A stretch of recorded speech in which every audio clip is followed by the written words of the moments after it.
Meus irmãos, a paz do Senhor Jesus. A maior parte das perguntas que nós temos, elas têm uma resposta em comum, que é oração. Não tem jeito, a oração é o divisor de águas, aquilo que faz com que, através da nossa vida normal, aqui o nosso mundo normal, o mundo visível, o mundo humano, nós podemos influenciar o mundo espiritual através da oração. Mas só que eu observo que muitos não sabem orar. E aí quando eu falo que muitos não sabem orar, não estou dizendo quanto à retórica, a forma de falar, o que falar. Tem gente que se preocupa demais com isso, né? Essa parte mais cosmética, vamos dizer assim, da oração. O que eu vou falar, como eu vou falar. Isso não é nem o mais importante. A própria palavra diz que o Espírito Santo ele nos ajuda, com gemidos inexprimíveis ele intercede por nós. Então ele mesmo codifica. Quando a gente não sabe o que falar, a gente expressa ali mais chorando, com lágrimas do que qualquer outra coisa, ele mesmo passa a mensagem para Deus. Quando eu falo que as pessoas não sabem orar, é porque a oração ela tem não vou dizer um padrão, mas ela tem algumas coisas que são obrigatórias na oração. Por exemplo, quando nós pegamos o texto de 2 Crônicas, onde Salomão faz aquela lendária oração na consagração do templo, o texto diz assim: "E se o meu povo, que se chama pelo meu nome, se humilhar e orar, e buscar a minha face, e se converter dos seus maus caminhos, então eu ouvirei dos céus, perdoarei os seus pecados e sararei a sua terra." 2 Crônicas 7:14. Aqui Salomão ele mostra 4 requisitos da oração. E aqui é o ponto que eu quero chegar e comentar com os irmãos nessa tarde, é que existem alguns requisitos, alguns meios para que você faça uma oração correta, para que você ore da forma correta. O primeiro ponto é se humilhar. O texto ele mostra isso: "Se o meu povo que se chama pelo meu nome se humilhar." A palavra diz: "Humilhai-vos, portanto, debaixo da poderosa mão de Deus, para que em tempo oportuno ela vos exalte." Tem muita gente que se humilha para uma outra pessoa. A gente sempre comenta isso aqui no canal. A gente tem que se humilhar para Deus. É descer nas orações, é descer nas madrugadas, é descer da nossa razão, é descer do nosso ego, é descer do nosso orgulho, descer de tudo aquilo que nos atrapalha, que endurece às vezes o nosso coração. Então, se o meu povo, que se chama pelo meu nome, o povo que tem uma identidade com Deus, se humilhar, e essa conotação de orar, ou de ir pedir e clamar, mas clamar quebrantado, é um outro ponto. O primeiro é se humilhar, o segundo é estar quebrantado. O Salmo 51, versículo 17, Davi diz o seguinte: que um coração quebrantado e contrito, Deus não despreza. Deus pode desprezar uma oração bonita, Deus pode desprezar uma oração no manto, né, como dizem, Deus pode desprezar muitos tipos de oração, mas um coração quebrantado e contrito, Deus não despreza.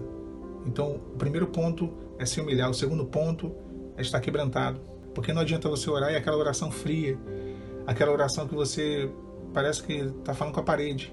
Esse tipo de oração não produz efeito no mundo espiritual. Alan, então como que eu faço para poder ter um coração quebrantado? Se você não está tendo, a primeira coisa que você tem que fazer é descobrir o que é que está te impedindo de ter comunhão. O que é que está te impedindo de se aquebrantar diante do Senhor. E o terceiro requisito é buscar a face de Deus. O texto ele diz: "Se humilhar e orar e buscar a minha face." Quem busca faz de uma forma intensa. Tem que se empregar esforço, atenção. Se você perde alguma coisa em casa, quando nós perdemos, né? E aí nós começamos a procurar em casa aquilo. Vai dar um trabalho. Você vai perder tempo, né? Você vai ter que destinar um tempo para aquilo, porque se você procurar de qualquer jeito, com pressa, você não encontra. A gente sabe disso. Não encontra mesmo. Quanto mais a gente quer, parece que menos a gente acha.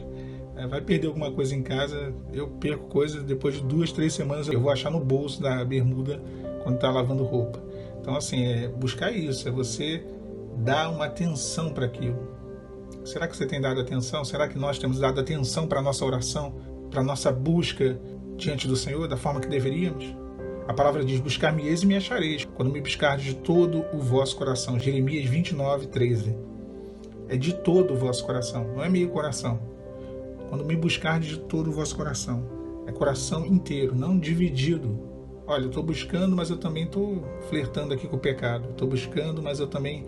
A metade do meu coração está cheio de rancor. A outra metade... eu estou buscando, mas a metade do meu coração está querendo namorar com alguém. É de todo o coração. Não dá para ser meia busca.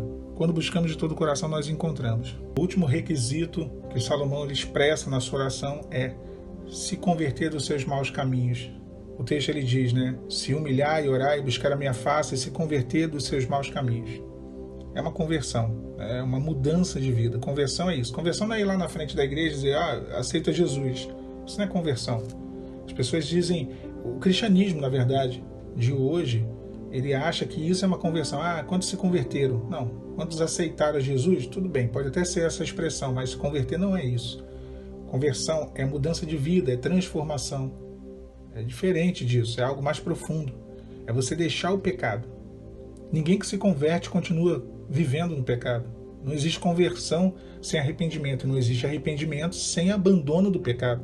Então, irmãos, não adianta orar, não adianta estar com o coração trincado, quebrantado, não adianta buscar com diligência, buscar o Senhor com toda a vontade, não adianta se humilhar e não fechar as brechas, não se converter dos seus maus caminhos, continuar ainda com coisas pendentes.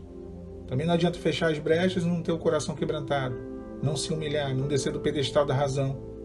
Então são várias coisas, né? É um apanhado, é um conjunto de coisas. Aqueles que estão dentro desses 4 requisitos, eles alcançam de Deus a resposta. É impossível não alcançar. É impossível. Por isso que eu digo, muitos não sabem orar. Não de forma bonita, audível e tal, não. Mas da forma correta. A resposta do Senhor ela sempre vem. E o texto ele mostra isso. O que o texto ele fala quando se busca ao Senhor da forma correta? Então eu ouvirei dos céus, perdoarei os seus pecados e sararia a sua terra. São 3 benefícios, né? Ouvir do céu, que é a resposta que vem da eternidade, quando o Pai responde às nossas súplicas, e aqui nós vemos a Trindade. Perdoarei os seus pecados, que é o perdão dado pelo Filho, porque o Filho é quem perdoa os pecados, através do seu sangue derramado na cruz do Calvário, e sararei a vossa terra, que é a cura espiritual do Espírito Santo, que cura a nossa alma, nos conforta, nos consola, e restaura a nossa vida, e restaura a família, restaura casamento, restaura lar, restaura tudo, porque essa ação do Espírito Santo é formidável, ele faz isso, é a especialidade dele. Então, ouvirei dos céus o Pai, perdoarei os pecados do Filho e sararei a vossa terra, o Espírito Santo. Que a Trindade possa operar na sua vida, na minha vida, mediante a oração correta, a forma correta de orar diante do Senhor. Nós alcançaremos sim vitória. É impossível não alcançar, repito isso, porque a oração é uma arma poderosíssima.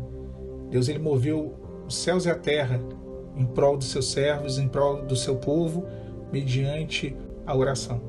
Fiquem os irmãos com a paz do Senhor Jesus.